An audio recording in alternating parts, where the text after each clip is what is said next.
ठरलं तर मग या मालिकेचा आजचा म्हणजे 11 एप्रिलचा भाग तुम्ही ऐकत आहात.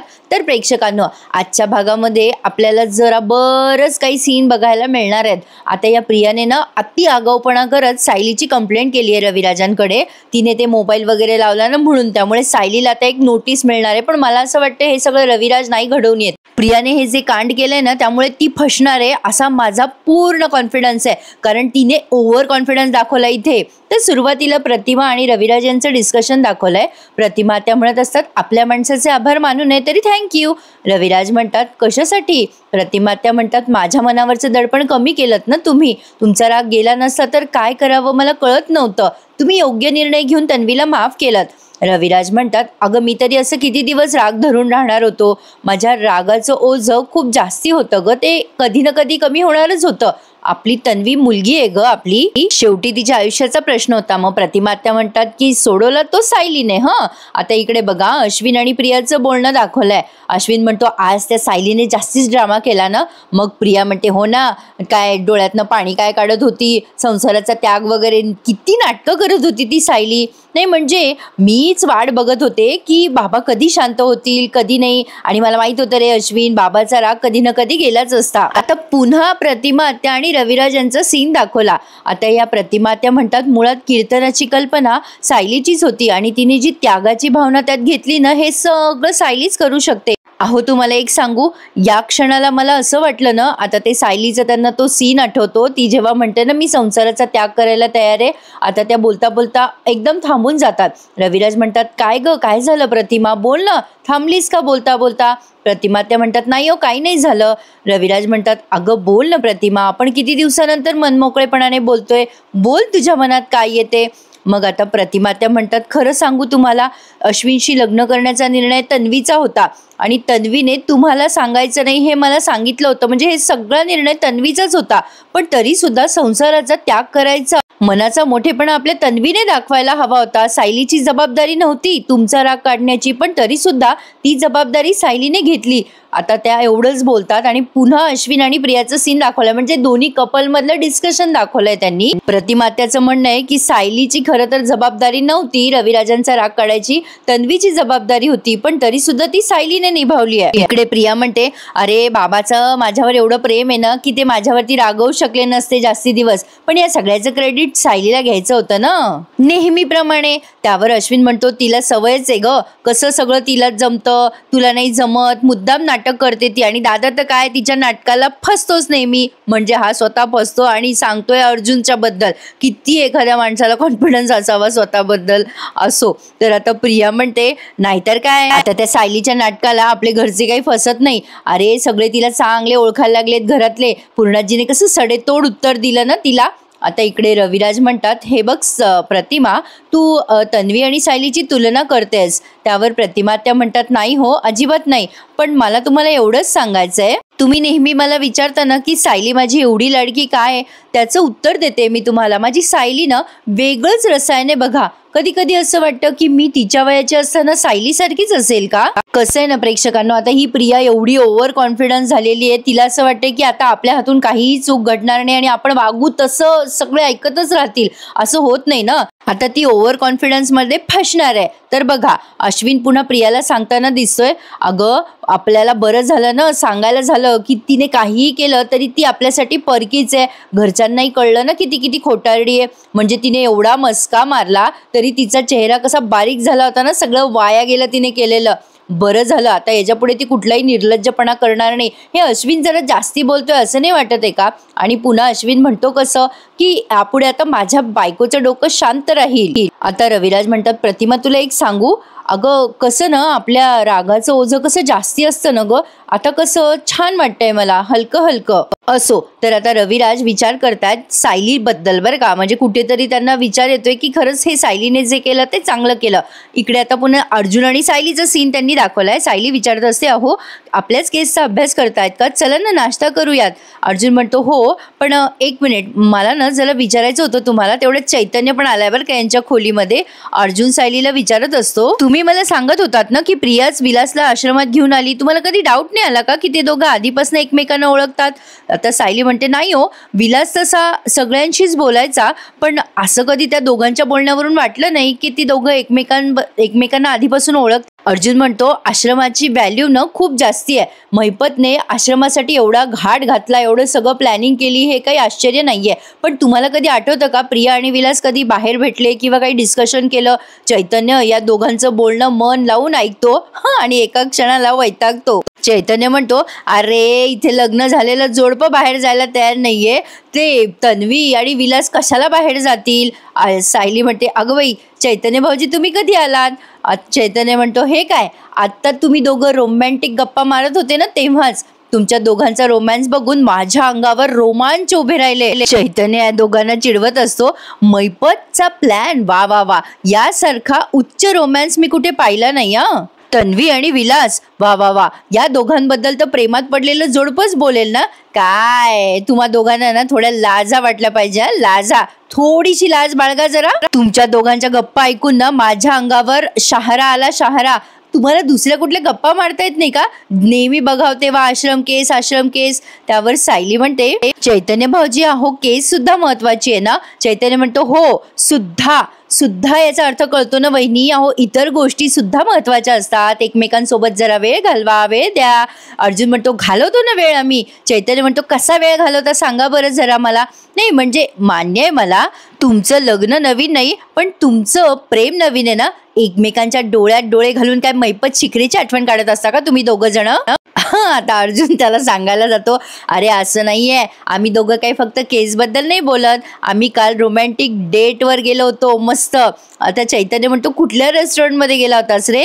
अर्जुन म्हणतो अरे ते जाणार होतो रेस्टॉरंटमध्ये, पण ते मिसेस सायलीनी घरीच कॅन्डल लाईट डिनर केलं, असा मस्त सेटअप लावला होता ना त्यांनी. त्यावर चैतन्य म्हणतो ए बाबा, अरे ते सगळ्यात आधी ना मिसेस सायली म्हणणं बंद कर. ती तुझी बायको आहे, कॉन्ट्रॅक्ट वाईफ नाहीये ती तुझी. अर्जुन म्हणतो माझी बायको आहेच क्यूट वाईफ. त्यावर चैतन्य म्हणतो आहे ना ती क्यूट वाईफ. अरे मग तुझ्या बायकोला कुठेतरी बाहेर घेऊन जा जिथे आश्रम, तन्वी, मैपत नसतील. त्यावर सायली म्हणते अहो भाऊजी मग असा वेळ आम्ही घरातच घालू की. आता चैतन्य म्हणतो अरे बाप रे, हे बघा वहिनी लोक ना बोरिंग संसाराला कंटाळतात, पण मी आता तुमच्या दोघांना बघून बघून कंटाळलोय. आता अर्जुन तू एक शब्दही बोल नकोस, चुप बस, एकदम चुप बस. आणि आता चैतन्याने या दोघांसाठी मूवी तिकीट बुक केले आहेत. आता ते अर्जुनच्या मोबाईलवर त्याने पाठवले आहेत. अर्जुन म्हणतो अरे यार चैतन्य मूवी तिकीट्स कशाला यार एवढं? त्यावर चैतन्य म्हणतो ते मला काही माहिती नाहीये, मी संध्याकाळचे मूवी तिकीट बुक केलेत. दोघांनीही एकमेकांसोबत वेळ घालवायचा आहे आणि हा अमूल्य वेळ वाया घालवू नका. आणि वहिनी हे माझे पैसे मी मेहनतीने कमवतो, तेही वाया घालवू नका. एक संध्याकाळ माझ्यावर सोडवा नाही सगळी केस वगैरे, तुम्ही जा दोघे जण एकमेकांसोबत वेळ घालवा. आता अर्जुन सायलीकडे बघायला लागतो एकटक. तेव्हा चैतन्य म्हणतो नो ॲडव्होकेट अर्जुन सुभेदार, तुम्हाला संध्याकाळी जायचंय पिक्चरला, आपल्याला आत्ता कामाला जायचंय. मग सायली लाजते. अर्जुन म्हणतो हो बाबा हो, चल जाऊया, निघूयात. सायली म्हणते चला नाश्ता करून घ्या आधी. आता सायली अर्जुन सगळे खाली आलेत बरं का टेबलवर. आणि अर्जुन आता या तन्वीची खूप खेचतो, टोमणे टामणे मारतो. तन्वीने नाश्ता केलाय असं त्याला वाटतं. ती खूप आग्रह करत असते ना कल्पनाताईंना, आई चटणी घे ना चटणी. आता अर्जुन ते सगळं चित्र बघतो आणि चैतन्याला म्हणतो बाप रे चैतन्य, अरे बाबा सांभाळून, कारण घरात कोणीही खात नाही ना असा नाश्ता मला आणि माझ्या बायकोला संपवावा लागतो बरं का. आज तू फुकट सापडलाय बरं का आम्हाला. चैतन्य घाबरतो आणि हसतो सुद्धा. आता अर्जुन म्हणतो चल बाबा चल बसूयात. कल्पनाताईचं तोंड बघा कसं झालंय आता, त्यांच्या लाडक्या सुनेला नाव ठेवलंय ना. अर्जुन आता टेबलवर बसतो नाश्त्याला आणि सायलीला म्हणतो बायको अगं तू केलेला नाश्ता दे आम्हाला, नाही म्हणजे खूप भूक लागली आहे ना आम्हाला, उगाचच फूड पॉइझनिंग वगैरे झालं तर दिवसभर कामं करायचे आहेत आम्हाला. आता कल्पनाताई म्हणतात काय रे अर्जुन, उगाचच तुझे टोमणे आम्हाला कळत नाही असं नाही. नाही म्हणजे प्रत्येक वेळेला तन्वीला बोलायची तुला काही गरज नाही आहे. लगेच ही प्रिया म्हणते जाऊ द्या ना आई, मी काही मनाला लावून घेत नाही. आता हा सारंग बोलला बरं का, तन्वी तुझा मोठेपणा आहे ना म्हणून तू हे सगळं ऐकून घेतेस, पण मी हे सगळं भलतं सलतं ऐकून घेणार नाही. आणि हा सायलीला निर्लज्जपणा, बेशरम हे असं बोलतो ते सगळं अर्जुनने ऐकून घ्यावं अशी अपेक्षा बघा ना कशी आहे अश्विनची. सायली शेवटी मध्ये पडत म्हणते, अश्विन भाऊजी तुम्ही खाऊन घ्या, सगळ्यांचा नाश्ता मी बनवलाय. मग अर्जुन म्हणतो, वा फॅन्टास्टिक अश्विन, खा खा बिंदास खा. अरे या घरात माझ्या डॅडची बायको आणि माझी बायको सुंदर स्वयंपाक करते. आता पुन्हा तो टोमणा प्रियाला लागलाय. मग लगेच अश्विन म्हणतो, माझी बायको. प्रेक्षकांनो याने एवढा कॉन्फिडन्स दाखवायची गरज आहे का अश्विनने? किती ओव्हर मी म्हटलं ना काल, हा दुसरा सारंग झालाय. लगेच ही प्रिया म्हणते, जाऊ दे ना अश्विन, उगाच तुमच्या दोघा भावांमध्ये वाद कशाला माझ्यामुळे. आई मी माझ्या माहेरी जाऊन येऊ का थोड्या वेळाने? मग लगेच अश्विन म्हणतो, काय झालं तन्वी, तू माझ्यावर रागावून माहेरी चालली आहेस का? लगेच प्रिया म्हणते, नाही रे, पेडायस का अश्विन? अरे बाबांनी मला माफ केलंय ना, मग जरा खऱ्या अर्थाने माझं माहेर पण एन्जॉय करायला जाते. कल्पनाताई म्हणतात, जा तन्वी जा, अगं रविराज भाऊजींना पण बरं वाटेल. मग आता हा अर्जुन मध्ये बोलतो आणि म्हणतो, तन्वी खऱ्या अर्थाने ना तू माझ्या बायकोचे आभार मानले पाहिजेस. आज तू जे माहेरी चालली आहेस ना ते फक्त आणि फक्त माझ्या बायकोमुळे चालली आहे. सायलीला वाटतं अर्जुन प्रत्येक वेळेला शब्दाला शब्द देतच राहील, उगाचच वाद होईल. त्यामुळे ती पटकन डबा आणते आणि म्हणते, हे घ्या, याच्यात नाश्ता आणि जेवण दोन्ही पॅक केलंय. चैतन्य भाऊजी यांना घेऊन निघता का? अर्जुन म्हणतो, बरं बरं निघतो मी आता, बाय. आणि त्यावरती आता पुन्हा जाता जाता त्याला काहीतरी आठवतं टोमणे मारायचं. त्यामुळे तो वळून म्हणतो, मम्मा, अगं मम्मा, तुझी आवडती सून माहेरी जाऊन परत येणार आहे की नाही? अगं आफ्टर ऑल ती अस्मिताईची मैत्रीण आहे, म्हणजे ती रोज माहेरी जाईल आणि तिथेच सेटल होऊन जाईल. अगं मम्मा बघ बाबा, नाहीतर काय आहे ना, तसं आम्हाला आवडेल पण तुला करमणार नाही तुझ्या सुनेशिवाय. अगं ती तिथे सेटल झाली तर आम्हाला छान वाटेल, पण तू मिस करशील ना तिला. आता लगेच सायली म्हणते, चैतन्य भाऊजी निघताय ना यांना घेऊन? मग प्रियाला येतो राग बर का. मग चैतन्य म्हणतो, ए बाबा चल चल लवकर, आपल्याला उशीर होतोय. मजा येते प्रेक्षकांना. अर्जुन यांना भारी टोमणे मारतो. आता लगेच प्रिया नाटकं करते, आई तुझा नाश्ता झाला ना की मी हे सगळं आवरते आणि मग माहेरी जायला निघते. कल्पनाताई म्हणतात, अगं जा विमल, आवरेल सगळं. किती दाखवते बघा ना, ओव्हर ऍक्टिंग करते. म्हणजे जो काम करतो ना त्याला दाखवायची गरज नाही पडत, पण प्रियाला दाखवायची गरज पडते. असो तर आता प्रिया गेलीये माहेरी आणि तिथे ती जाऊन सायलीच्या चुगल्या करणार आहे. आता हा सगळ्यात बेस्ट सीन आहे आजचा अख्ख्या मालिकेमधला. आता हा मैपत, दामिनी आणि साक्षी एकमेकांच्या समोर आहे. आता मैपत दामिनीचं खूप कौतुक करत असतो. मैपत म्हणत असतो, साक्षी अगं आता तुला काळजी करायची गरज नाही, तुझ्या तारणहार तुला याच्यातून बाहेर काढणाऱ्या या तारणहार आल्या आहेत. आता दामिनी म्हणते, ड्रामा करायची नाही, चुपचाप बसायचं, मी तिची वकील आहे, ती माझी क्लायंट आहे, एवढं पुरेसं आहे. मग आता साक्षी म्हणते, अण्णा शांत बसा. आणि आता साक्षी हात पुढे करते दामिनीच्या आणि म्हणते, हॅलो मी साक्षी शिखरे. दामिनी मात्र तिचा हात हातात घेत नाही आणि तिचा पचका करते. मग साक्षी म्हणते, माझ्याबद्दल तुम्हाला सगळं माहितीच असेल ना? त्यावर दामिनी म्हणते, नाही मला तुझ्याबद्दल काहीही माहिती नाहीये, मी तेच सगळं जाणून घ्यायला आली आहे. साक्षी म्हणते, तुम्हाला हवं ते सगळं विचारू शकता तुम्ही, प्लीज फक्त मला या दलदलीतून काढा. मी सांगते तुम्हाला की मला इथे एक क्षणही राहणं असह्य झालंय. दामिनी म्हणते, बोलू आपण आता सगळंच बोलू, विलासच्या मर्डर केस बद्दल बोलू, सगळं बोलू, पण त्याआधी तुला आत्ता जी शिक्षा झाली आहे ना त्याबद्दल आधी बोलूयात. अथर्व विचारे, काय प्रकरण आहे हे सगळं? मैपत म्हणतो, तुम्हाला बोललो नव्हतं का मी, ते सावत्र भाऊ येतो हिचा ते. आता दामिनी पुन्हा त्याला अशी बोट दाखवते, शांत बसायचं, तुमच्याशी बोलतेय का मी? साक्षीशी बोलते ना, शांत बसा. काय ग साक्षी, अर्जुन सुभेदार अथर्व विचारेपर्यंत पोहोचलाच कसा?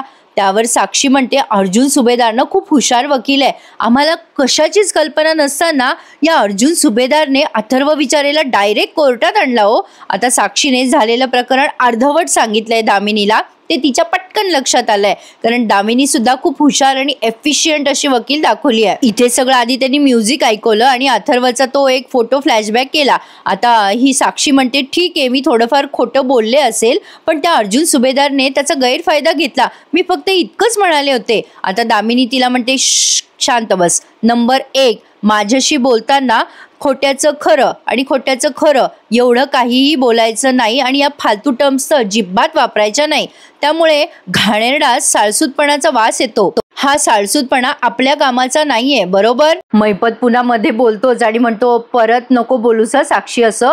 मग लगेच दामिनी म्हणते, नंबर 2, कुठलाही वकील आपला गैरफायदा घेत नसतो, आपण तो घेऊ देत असतो, कारण आपलं असत्य त्या वकिलासमोर उघडं पडलेलं असतं. आता हे असत्य तुला समोर आणायचंय माझ्या, त्यामुळे तुला सगळं सत्य सांगावंच लागेल, सगळंच्या सगळं. पहिल्या दिवसापासून मला सगळं सांगायचं. कोर्टामध्ये कधी कधी, केव्हा केव्हा, काय काय खोटं बोललीयस, काय काय खोटे पुरावे सादर केलेस, किती लोकांना आणि किती पैसे तू चाललेस, ते सगळं मला सांगायचं.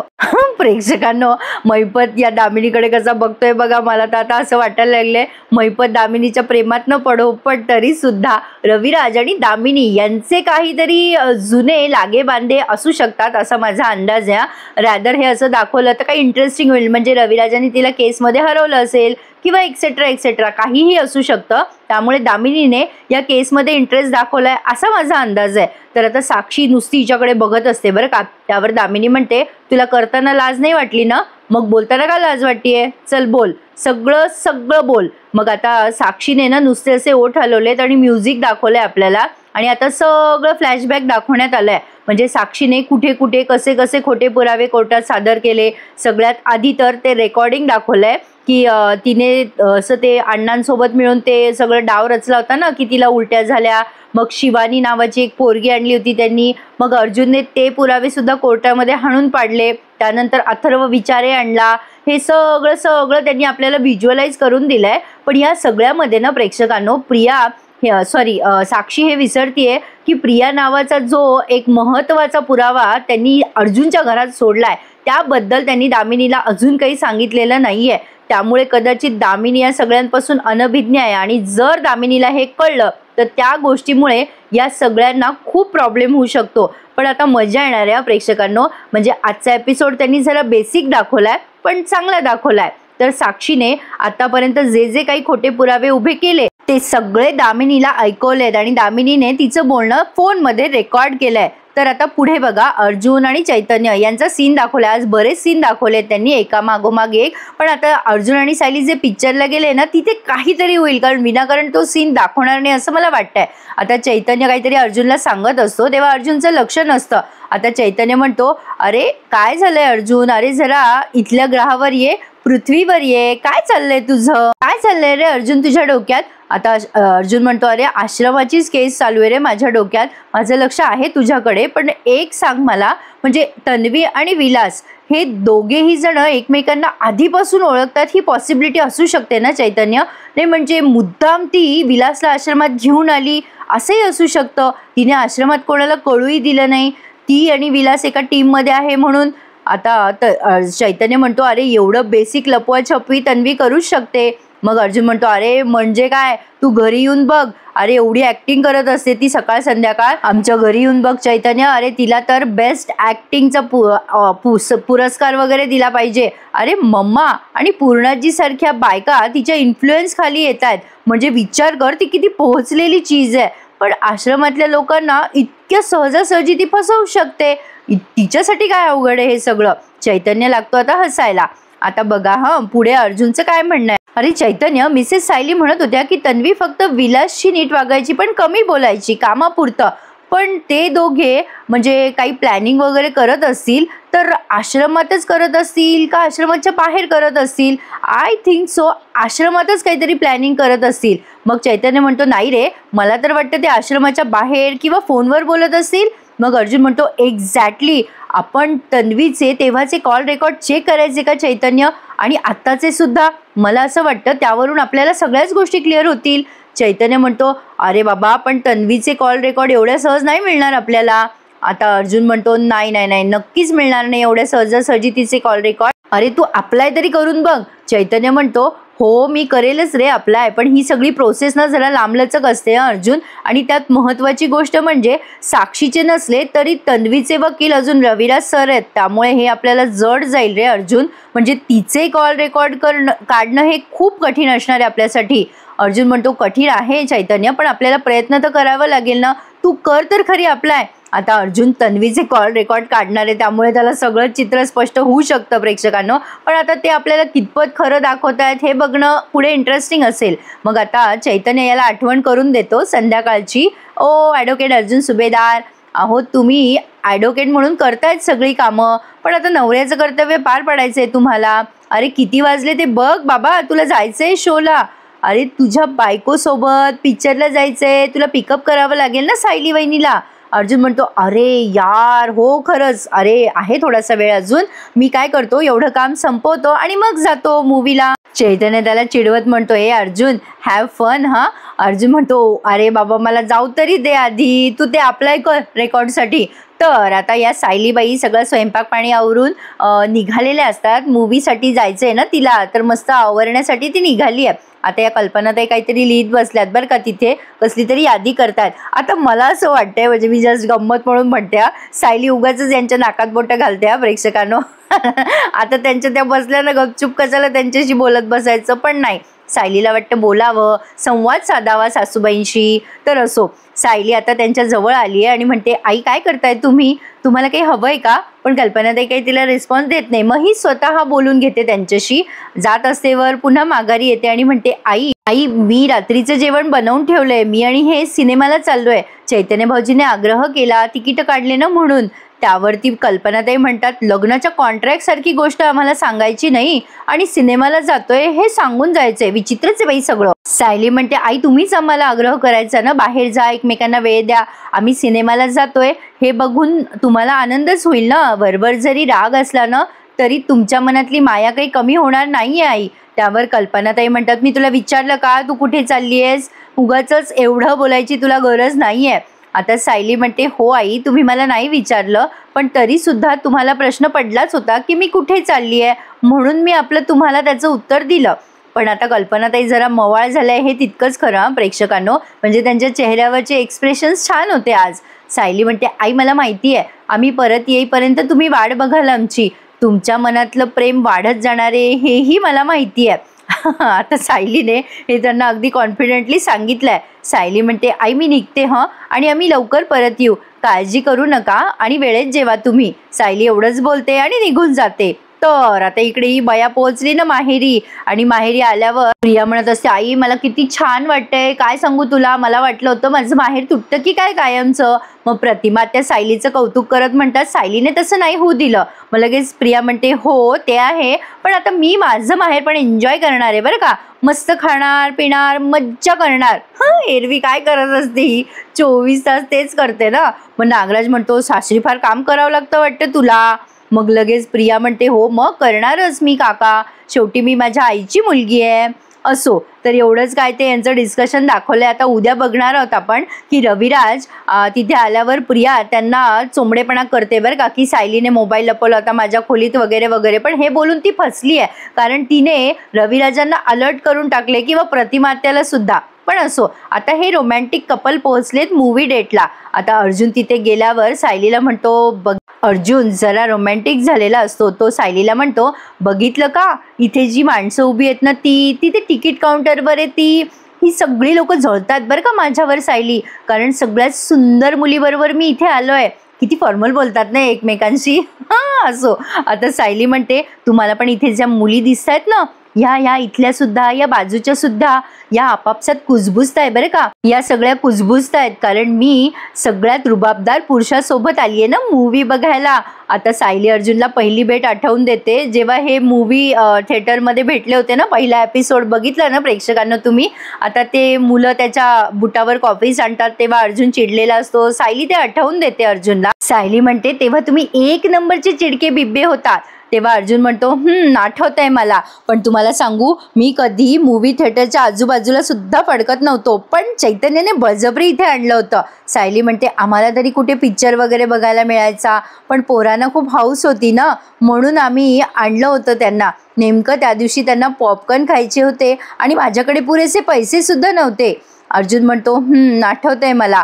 सायली म्हणते तेव्हा तुम्ही मुलांना पॉपकॉर्न घेऊन दिलेत, तेव्हा मला लक्षात आलं तुम्ही दिसता असे पण मनाने वाईट नाही आहात. अर्जुन म्हणतो आपण तेव्हा कसे होतो आणि आता बघा नवरा बायकोच झालोत आपण. सायली म्हणते हो ना, आता पुलाखालून खूप पाणी वाहून गेलंय, नशिबाचा खेळ आहे सगळा. मग आता अर्जुन म्हणतो आता तुम्ही हक्काने पॉपकॉर्न खाऊ शकता ना. मग सायली म्हणते चला चला घेऊन द्या बरं मला पॉपकॉर्न. आणि दोघं एकमेकांसोबत स्माईल करताय, हसताय, आनंदात त्यांनी त्यांची मूवी डेट एन्जॉय केली आहे आणि हा एपिसोड संपवलाय. मग आता बघा प्रेक्षकांनो पुढच्या भागात त्यांनी दाखवलंय प्रिया आता रविराजांना इन्फ्लुएन्स करत म्हणते बाबा माझ्यावर नेहमीच संशय घेतला जाणार आहे, कधी कायदेशीर पद्धतीने तर कधी बेडरूममध्ये शिरून. सायलीने आमच्या बेडरूममध्ये मोबाईल लपवून ठेवला होता, त्याचा व्हिडिओ कॅमेरा सुद्धा सुरू होता आणि सगळं शूट होत होतं. रविराजांना ते ऐकून नवलच वाटलंय. आता सायलीला एक नोटीस मिळाली आहे.